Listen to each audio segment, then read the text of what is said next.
할렐루야. 오늘은 사순절 네 번째 주간을 맞이하게 되었습니다. 한 주 한 주 더해가면서 고난주일이 다가오고 부활주일을 맞이하게 될 것입니다. 기독교는 원래 부활절에서 시작이 되었습니다.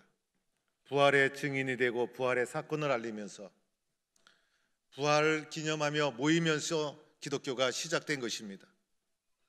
그래서 부활절이 되면 교단과 교파를 초월해서 예수를 그리스도로 고백하는 모든 사람들은 연합해서 예배를 드리는 것이 기독교의 전통이었습니다.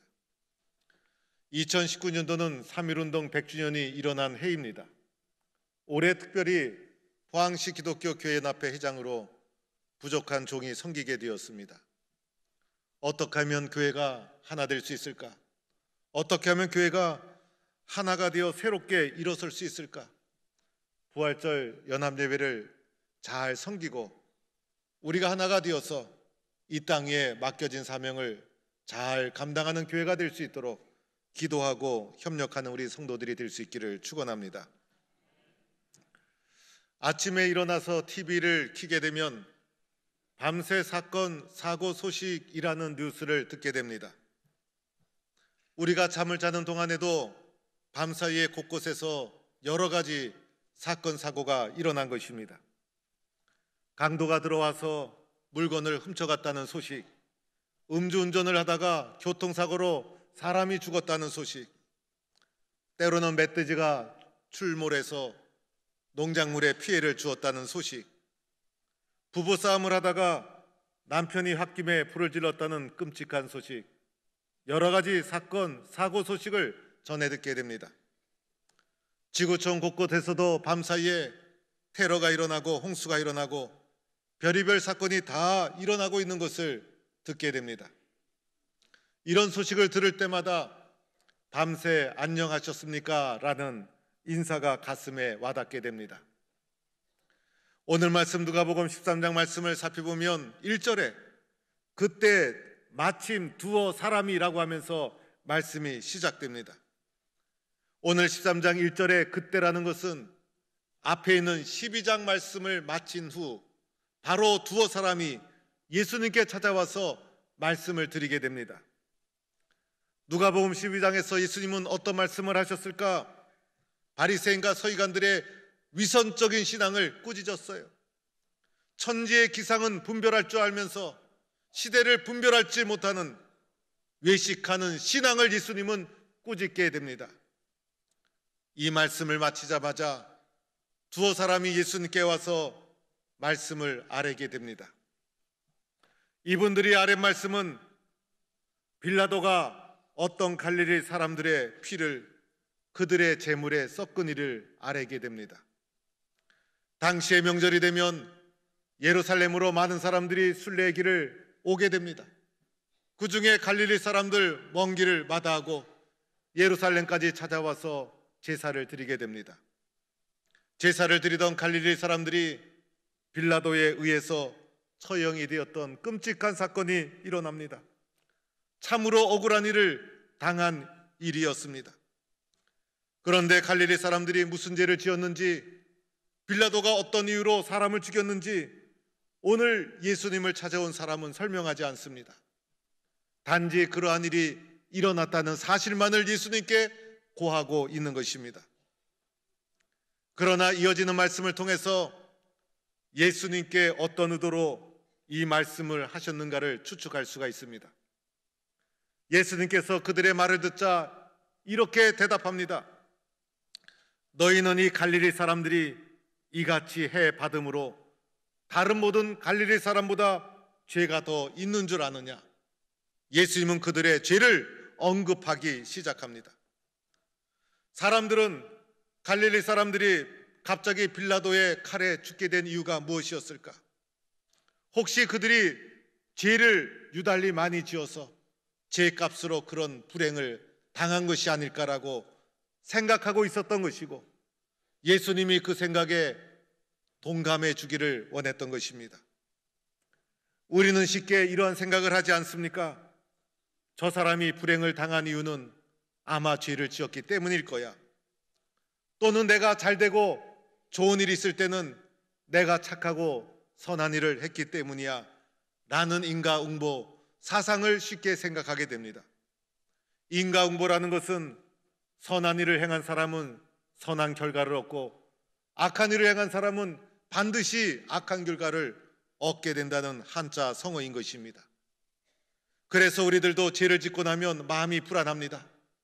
뭔가 잘못하고 나면 마음이 불안해서 벌 받는 것이 아닐까, 이상한 일이 생기는 것이 아닐까 마음이 불안합니다. 그런데 선하고 착한 일을 하고 나면 마음이 뿌듯하고 뭔가 기쁜 일, 좋은 일이 생길 것 같은 마음을 가지게 됩니다. 이런 마음을 모든 사람들이 가지고 있는 것입니다. 그런데 이것이 발전해서 거꾸로 벌을 받는 사람을 볼 때마다 저 사람은 아마 죄를 지은 것이 있을 거야.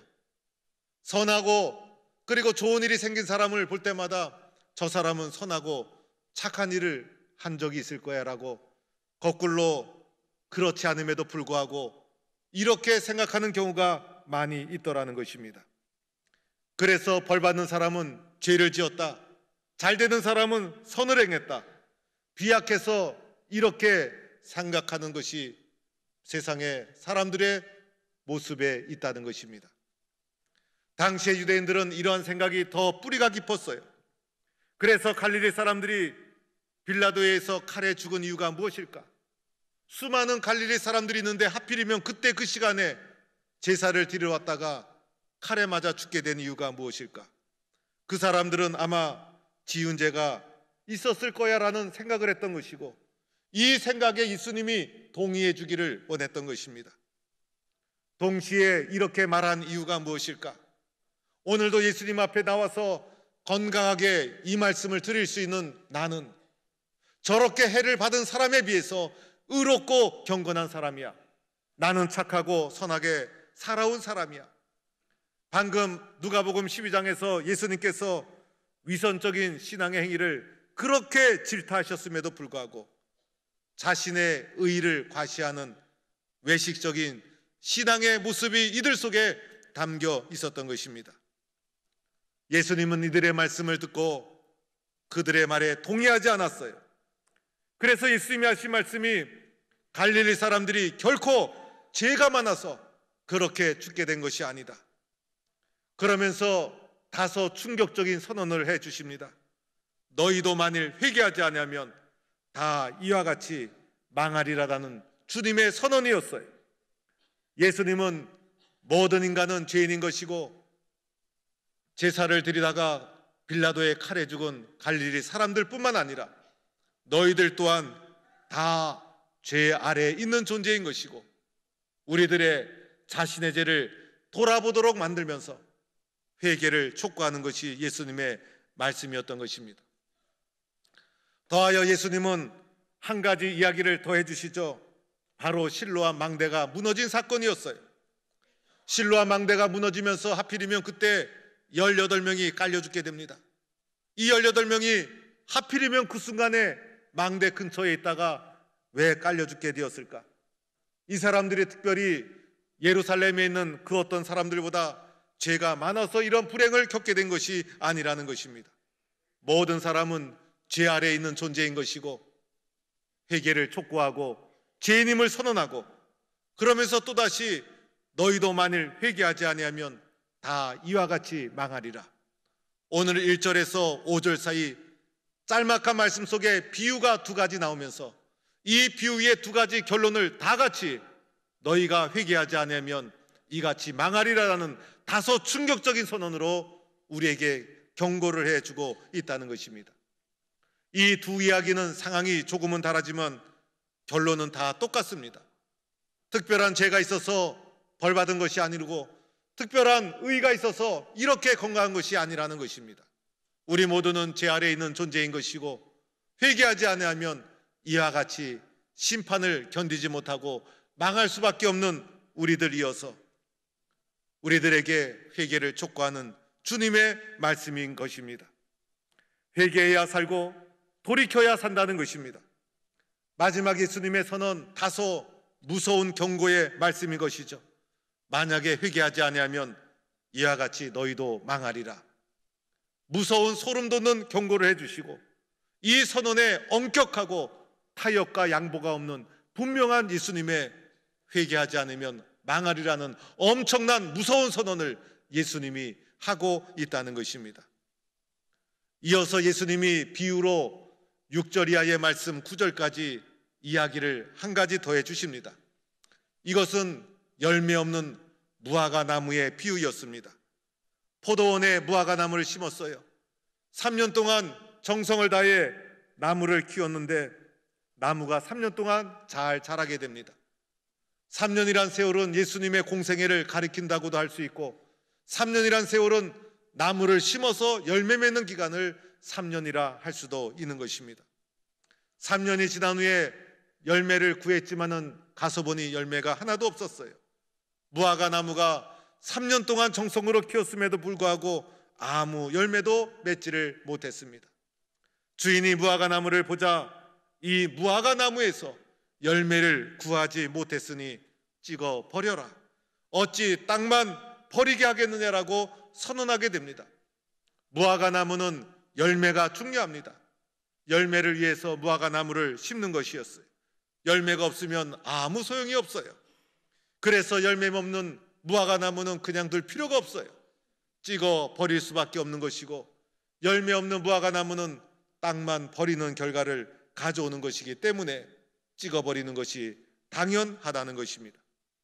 이때 포도원 지기가 주인의 선언을 듣자 이렇게 애원합니다. 주인님이여, 금년에는 그대로 두옵소서.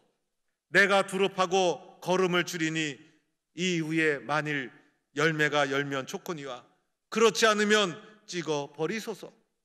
포도원 지기가 금년에 한 번만 더 기회를 주옵소서. 금년에 한 번만 더 기회를 주옵소서. 한 번만 기회를 주시면 내가 열심히 두릅하고 거름을 주어서 열매가 맺힐 수 있도록 하겠습니다. 열매가 맺히면 좋지 않습니까? 그러나 열매가 없으면 나도 할 수가 없습니다. 금년 한 해만 기회를 주옵소서라고 간청을 하면서 무화과 나무 비유를 말씀해 주셨습니다. 사랑하는 성도 여러분, 오늘 이 말씀은 우리에게 두 가지를 말해줍니다. 첫째는 회개의 중요성이요, 또 하나는 회개의 긴급성을 말해주고 있는 거예요.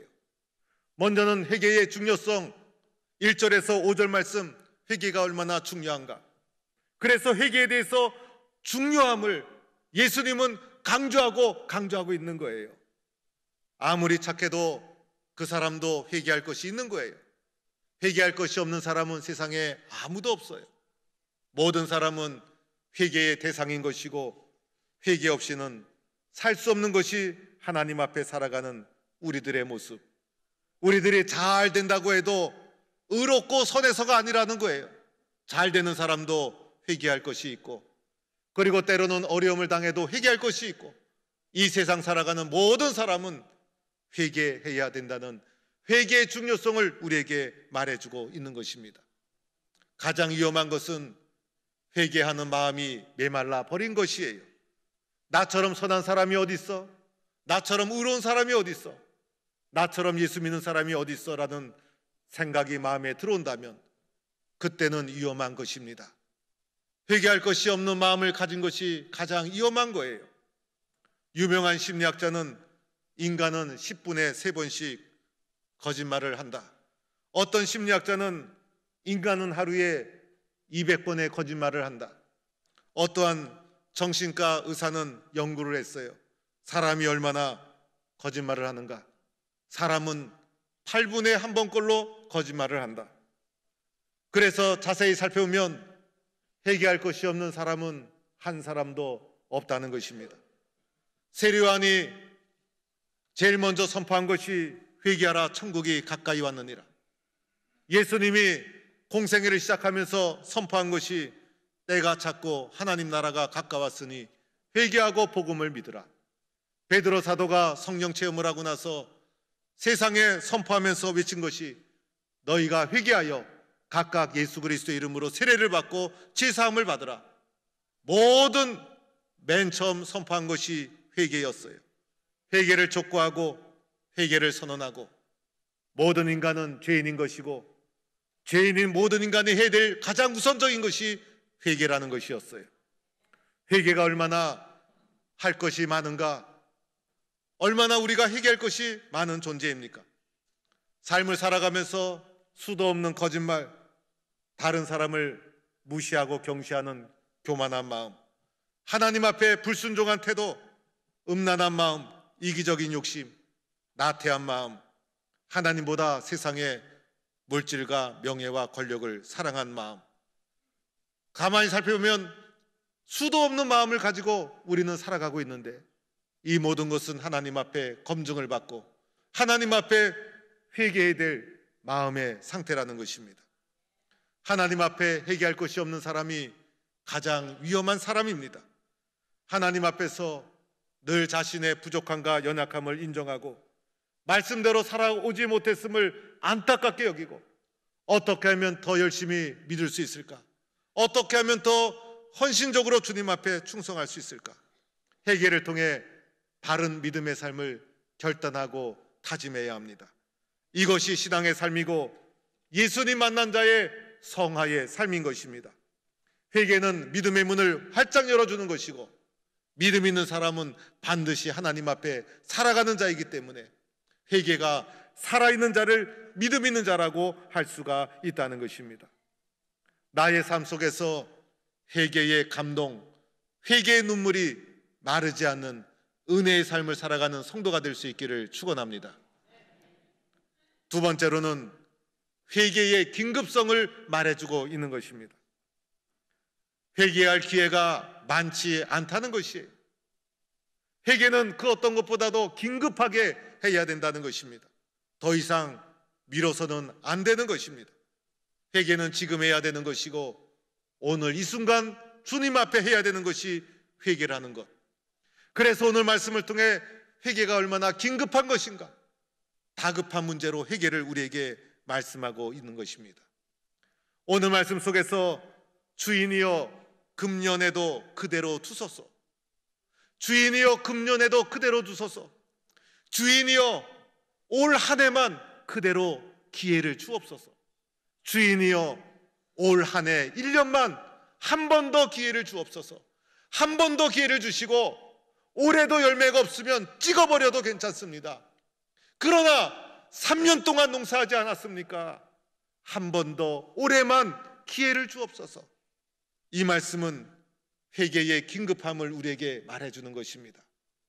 더 이상 기회가 주어지지 않을 수도 있다는 것이에요. 한 해라는 것이 긴 세월이 아니에요. 얼마나 짧은 세월인지 몰라요. 하루하루가 얼마나 빨리 지나가는지, 한 해 한 해가 얼마나 빨리 지나가는지. 그래서 오늘 이 말씀은 지금이 더 이상 기회가 주어지지 않는다. 주인이여 금년 한 번만 더 기회를 주옵소서라는 것은 지금 당장 긴급한 문제라는 것을 우리에게 말해주고 있는 것입니다. 우리는 지금까지 충분한 은혜를 받았어요. 우리는 지금까지 넉넉한 은혜 속에 살아왔어요.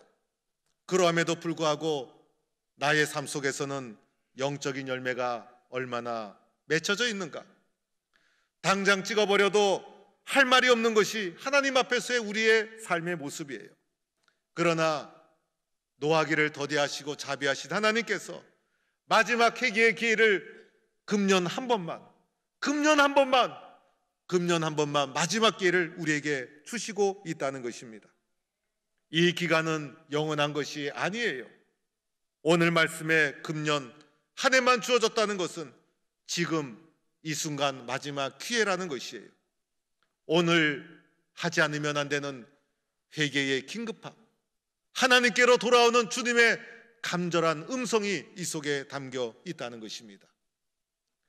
회개라는 것은 어떻게 해야 되는가? 먼저는 마음에서 일어나야 되죠. 마음에서 공감이 가고 인정이 가고 마음에서 일어나는 것이에요. 하나님, 저는 죄인입니다. 주님, 저는 주님 앞에 불성실한 존재였습니다. 마음속에 감동이 오고 마음속에서 울컥하는 감정이 일어나고 공감이 일어나고 하나님 앞에 자복하는 모습이 있고 하나님 앞에 두 손 두 발 다 드는 항복이 마음속에서 일어나는 거예요. 그리고 두 번째는 입술로 고백해야 돼요. 마음에서만 일어나고 입술로 드러나지 않으면 마음속에 있다가 사라지고 말아요. 입술로 고백하는 순간 그 고백을 시인하는 거예요. 그 마음을 인정하는 거예요. 하나님, 저는 말씀대로 살지 못했습니다. 나는 부족한 죄인입니다. 그래서 기도할 때마다, 주님 앞에 엎드릴 때마다 회개의 고백이, 나의 부족함과 허물을 고백하는 회개의 눈물이 마르지 않아야 되는 거예요. 세 번째는 진실해야 합니다. 왜냐하면 사람 앞에 하는 것이 아니라 하나님 앞에 하는 것 아닙니까? 그래서 가슴을 치며 눈물을 흘리며 입술로 진실하게 하나님 앞에서 회개가 터져 나와야 하는 것입니다. 하나님, 저는 주님을 사랑합니다. 그런데 주님의 사랑 앞에 부족한 종이었습니다. 더 신실한 신앙인이 되기를 원합니다. 외식하는 신앙을 주께서 다 물리쳐 주옵소서. 회개가 일어날 때 하나님 앞에 새로운 사람으로 거듭나는 것이고, 회개가 터질 때 나의 존재가 바뀌는 것이고, 회개가 터질 때 진실한 신앙인으로 전진하게 되는 것이고, 회개가 일어날 때 나는 진실한 행복한 신앙인이 되어지는 것입니다. 믿음의 사람은 회개가 되어질 때 가장 행복한 거예요. 그러나 회개가 메말라 버리면 행복이 사라지고 평안도 사라지고 은혜도 사라집니다. 기회가 얼마 남지 않았어요. 어쩌면 오늘이 주님이 주신 마지막 기회일 수도 있습니다. 우리가 하나님 앞에서 믿음의 길을 걸어가면서 중요하게 긴급하게 다루어야 할 문제는 바로 하나님 앞에서의 통해 자복하는 눈물의 회개라 할 수가 있는 것입니다. 이런 회개의 눈물이 마르지 않는 성도가 될 수 있기를 축원합니다. 이렇게 살아갈 때 내가 성숙해지는 것이고 성화의 길을 걸어가는 것이고, 하나님 앞에 더 성숙한 사람, 더 확고한 믿음, 더 단단한 믿음, 더 분명한 믿음의 사람으로 거듭 태어나는 성도가 되기를 주의 이름으로 축원합니다.